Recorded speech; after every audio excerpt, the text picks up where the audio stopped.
As you mentioned, some magicians want to present magic as real magic, as real stuff, as if they have some kind of real powers, or want to blur the lines.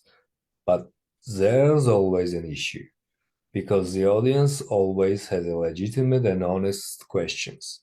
For example, why does someone want to link one ring with another? What's the purpose? Yes, right. And that's an issue. If you had real powers, let's say that you had a real power, and let's take Uri Geller as an example. So his most famous real power is the ability to bend metal with his mind,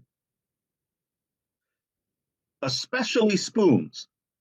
Okay, that's the dumb part, right? He can bend metal with his mind as long as he touches it, and as long as it's a spoon, and as long as it's not too thick.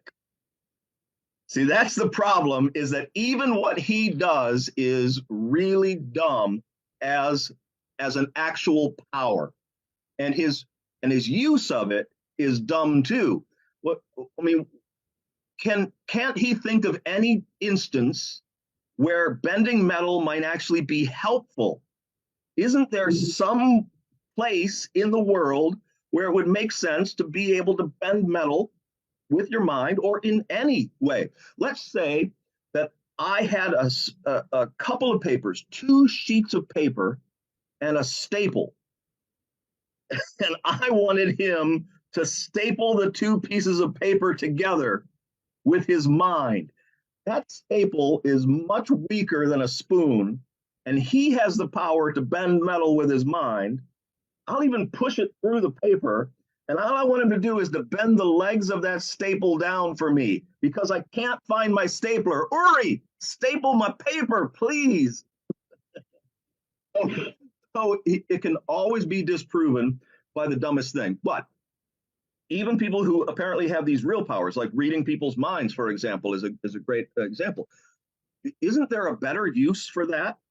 Wouldn't there be some practical use for being able to read people's minds? Wouldn't you be able to discover things that, prevent crimes, for example, or do anything? I mean, it's the stuff. See, whenever they fictionalize a mentalist on a TV program like The Mentalist, they're always doing something useful. I mean, they might put on a show, but then they do something useful because uh, people who write drama, who write entertainment, they understand that there is a structure to it, that you have to establish something, you have to create a conflict, you have to resolve those conflicts. There's a reason why things are written that way.